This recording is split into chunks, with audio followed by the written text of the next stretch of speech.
नमस्कार, मैं जितेंद्र चतुर्वेदी। जिस बात को मैं आगे बढ़ाने जा रहा हूं, दरअसल उसका तार यहीं से शुरू होता है और तब आप समझ पाएंगे कि आखिर क्या वजह है कि ममता बनर्जी ने सरेंडर कर दिया है, जिनके बारे में बड़े ककहरे पढ़े गए। अरफा खानम शेरवानी ने तो शेरनी उड़नी तक बता दिया, लेकिन अगर ये कहा जा रहा है कि वो सरेंडर मोड में चली गई हैं, तो उसका कारण क्या है? उसको समझने के लिए ये जो खबर आपके साथ हमने साझा की है, यही वो तार है जिसे पकड़कर चलिए। लेकिन ये खबर क्या कह रही है और इस खबर का मर्म क्या है, बिटवीन द लाइंस क्या चल रहा है, उसे जानने समझने से पहले आपको दो तीन चीजें और बताता हूं। देखिए, बीजेपी की ये जो पहली सरकार है पश्चिम बंगाल में बनी है, पहली बार, यानी जब से देश आजाद हुआ है तब से पश्चिम बंगाल में आप एक तरह से कहें कि पहली बार बीजेपी का मुख्यमंत्री बन रहा है। तो ये बीजेपी के लिए एक भावुक करने वाला क्षण है।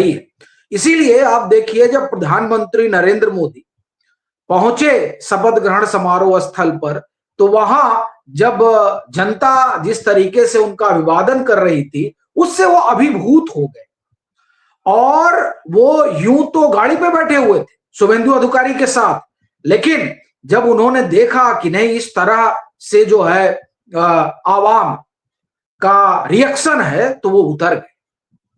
और फिर मंच का जो नजारा है वो सबने देखा है, किस तरह से सामाजिक समीकरण और संतुलन बैठाया गया। मैं उस पर नहीं जाऊंगा, मैं इस बात पर आता हूं कि जिस श्यामा प्रसाद मुखर्जी की धरती पर वाजपेयी जी ने सोचा, उससे पहले तमाम भाजपा के नेताओं ने सोचा कि यहां कमल खिलेगा, उस सपने को नरेंद्र मोदी की अगुवाई वाली भाजपा ने साकार कर दिया। इसलिए ये बीजेपी के लिए भावुक पल है, और भावुक पल होने का एक कारण यह भी है कि ये इसलिए महत्वपूर्ण नहीं है कि बीजेपी ने किसी टीएमसी को हरा दिया, बल्कि ये इसलिए महत्वपूर्ण है क्योंकि ये विचारधारा की लड़ाई है और उस लड़ाई में बीजेपी ने अपना परचम लहरा दिया। ये बड़ी बात है।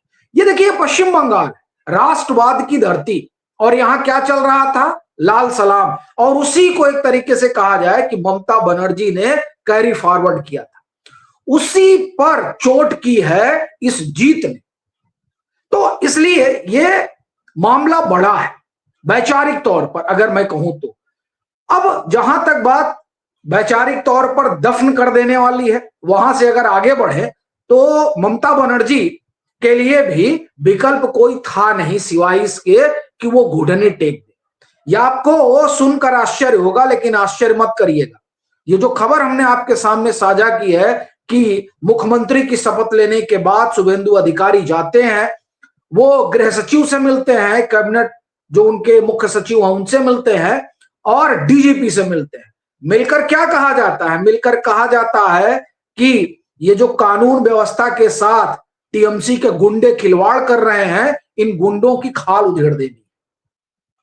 ठीक, वहां निर्णय क्या होता है? निर्णय ये होता है कि जो उनके पीए की निर्मम हत्या हुई, उसके साजिशकर्ताओं को खोद कर निकालना है, भले वो बांग्लादेश भाग गए। और ये जहांगीर खान को पकड़ के लेके आना है, इसकी हेकड़ी निकाल देना है। संदेश खाली और आरजी कर वाले मामले में बाकायदे जांच पड़ताल को जो है एक तरह से कहा जाए कि पूरा मुस्तैद कर दिया गया है। अब ये जो जांच पड़ताल हो रही है और ये तमाम जो घपले घोटालों की फाइल खोली जा रही है, नबन्ना में जिस तरह से फाइलों को जब्त किया गया है, ये आपको क्या लग रहा है कि इससे किसके ऊपर शिकंजा कसा जाएगा? कौन है जो इसकी जद में आने जा रहा है?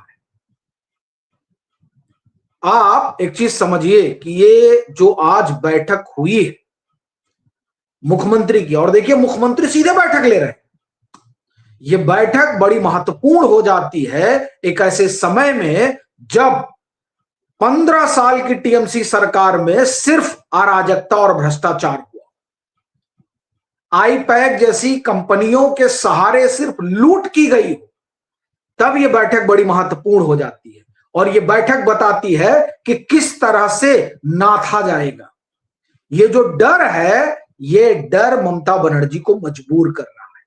दूसरा कारण आप देखिए, क्यों सरेंडर के मोड में चले गए हैं, क्यों ऐसा कहा जा रहा है। देखिए, सुबह हम लोगों ने बात की थी कि ये देखिए, ये तृणमूल कांग्रेस ने जो है, ये खबर जो है आपके स्क्रीन पर संभवतः आ गई होगी कि इन्होंने 3 लोगों को, अपने 3 लोगों को निलंबित कर दिया है।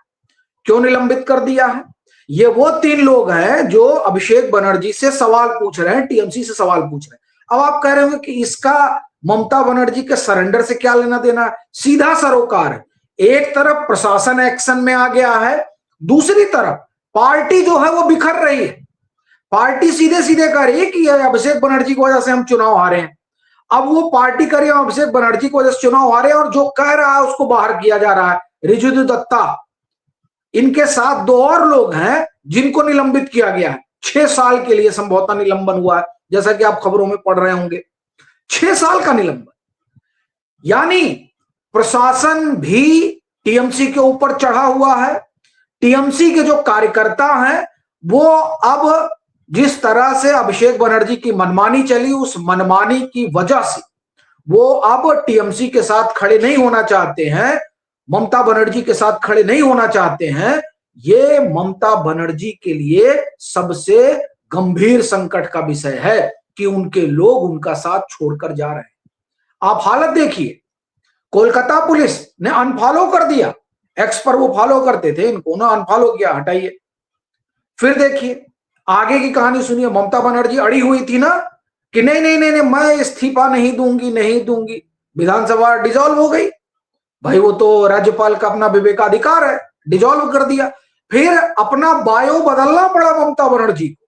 क्यों बदलना पड़ा? अब लिखती हैं हम चीफ मिनिस्टर है, कैसे लिखती? बात यह है, ठीक है, तो बायो बदलना पड़ा। इधर अनफॉलो हो गया, उधर टीएमसी के लोग जो है वो नाराज। अभी पीछे उन्होंने बैठक की थी, उस बैठक में देखिए आए ही नहीं सब। कौन आएगा भाई? तो जब कोई आ ही नहीं रहा है तो अब क्या करें? तो कार्यकर्ता भी नाराज हैं, जो बड़ी चीज हो रही है, और उसकी वजह से ममता बनर्जी के लिए संकट का सबब बढ़ गया है। तब अब देखिए संकट बढ़ गया तो ममता बनर्जी क्या करें? ये देखिए, ये बहुत बड़ी खबर है। जो ये कहा जा रहा है ना कि सरेंडर कर दिया है ममता बनर्जी ने, सरेंडर की कहानी आपको मैं बता रहा हूं कि इन्होंने सरेंडर क्यों किया है। अब ये खबर क्या कह रही है? वो ममता बनर्जी जिन्होंने विधानसभा चुनाव में, लोकसभा चुनाव में वामपंथियों से दूरी बनाए रखी, और वो इसी बात से राहुल गांधी से भड़की रहती थी कि ये जो राहुल गांधी हैं ये जाते हैं वामपंथियों के साथ जो है गठजोड़ कर ले रहे हैं, और इसलिए वो कांग्रेस के साथ मेल मिलाप नहीं करती थी। वही ममता बनर्जी क्या कह रही हैं जरा देखिए। ममता बनर्जी ने आह्वान किया है, जिन वामपंथियों के साथ वो चुनाव लड़ने को तैयार नहीं थी, उन वामपंथियों का आह्वान कर रही है। ममता राज्य में भाजपा के खिलाफ वामपंथी, अतिपंथी और राष्ट्रीय दलों की एकता चाहती है। ममता राज्य में, यानी कोलकाता में, आपदा के बाद एक नया मंच बनाने का प्रस्ताव। शनिवार को भाजपा सरकार के नए मुख्यमंत्री शुभेंदु अधिकारी ने शपथ ली। उसी दिन ममता बनर्जी ने वामपंथी और अति वामपंथी दलों से भाजपा के खिलाफ लड़ाई में तृणमूल के साथ गठबंधन बनाने का आह्वान किया। इससे बड़ा प्रमाण और क्या हो सकता है इस बात का कि ममता बनर्जी ने घुटने टेक दिए, डर गई हैं वो। अरफा खानम बता रही थी कि शेरनी है। अब देखिए क्या हो गया। ये वही ममता बनर्जी है ना जो अकेले लड़ने का दम भरती रही। इन्होंने कहा था ईंट से ईंट बजा दिया जाएगा, और ये कोई लोड नहीं लेती थी, कांग्रेस फालतू है। और इन्होंने कहा था कि एनडी ब्लॉक की अगुवाई का हमको दीजिए, हम करेंगे। अब क्या हुआ? अब एकला चलो वाला मामला खत्म हो गया। अब कह रही हैं गुट बनाओ, गुट बनाओ, गुट बनाओ। क्यों गुट बनाओ?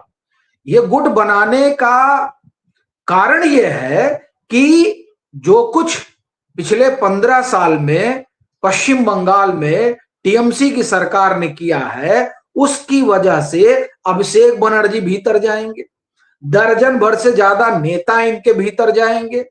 सबसे बड़ी चीज यह है आईपैक वाले मसले में तो ममता बनर्जी के भी जेल जाने की संभावना है। अब इतनी सारी संभावनाएं चल रही हैं, पार्टी बिखर रही है, नेता भाग रहे हैं। अभी उन्होंने अपने आवास पर बैठक बुलाई और जो है विधायक पहुंचे ही नहीं।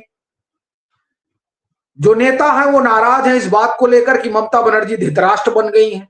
ऐसी परिस्थिति में जब जनता का जन समर्थन वो खो चुकी है, पार्टी के जो लॉयल नेता हैं वो ममता बनर्जी और पार्टी को छोड़ रहे हैं, सरकार तमाम जो फाइलें हैं वो खोल रही है, जांच का दायरा बढ़ता जा रहा है। ऐसी परिस्थिति में ममता बनर्जी के पास एक ही विकल्प बचता है कि अब वो कहें कि ना आओ सब लोग इकट्ठा हो जाए, गुट बना ले। गुट कहां से बनेगा?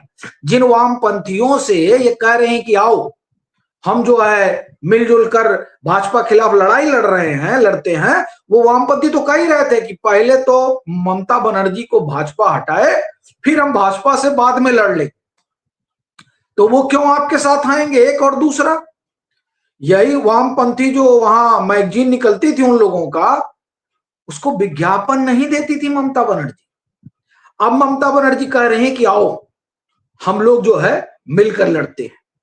ठीक है साहब, तो ये हाल हो गया है इस समय ममता दीदी का। इसके अलावा दो तीन और खबरें हैं। दो तीन खबरें क्या कहूं, देखिए क्या है ना कि दर्द सबका बढ़ गया है। इन लोगों ने सोचा ही नहीं था कि ममता बनर्जी जो है वो चुनाव हारेंगे। अब देखिए ये अभय दुबे जी हैं, ये बेचारे लगता है वैसे वरिष्ठ जन हैं और बड़े पत्रकार हैं, मास्टर साहब भी हैं, लेकिन दर्द इन लोगों का जो है वो दिल में टीस बहुत मार रहा है, जा नहीं रहा है। देखिए क्या दर्द है ये। मने बड़ी चीज ये है कि कह रहे हैं कि अब मोदी साहब फंस गए। अरे कहां से फंस गए भैया, अब तो आंख खोल दो। लेकिन क्या है ना कि जैसे टीएमसी नहीं पचा पा रही है, वैसे इन लोगों को भी समझ में नहीं आ रहा। देखिए तो मान कर चल रहे थे कि बीजेपी हारेगी। देखिए क्या क्या जो है शीर्षक दे रहे हैं, मतलब जो अपने दिल की खुमारी है, जो अपने दिल की भड़ास है, वो ऐसा ऐसा शीर्षक दे दे के निकाली जा रही है। ठीक है, अब ये देखिए, ये है अरफा खान मैडम, ये लिखी कि साहब जो है वहां गुंडागर्दी चल रही थी। ये वो लोग हैं जो लोग, जब आप एक तरह से कहें कि 2021 में भारतीय जनता पार्टी के कार्यकर्ताओं को पीटा जा रहा था, तब ये सब मुंह में दही जमा के बैठे हुए थे। ठीक साहब, इनमें से कोई बोलने नहीं आया था और आज सबका जो है दर्द बहुत छलक रहा है। लेकिन खैर बड़ी चीज यह है कि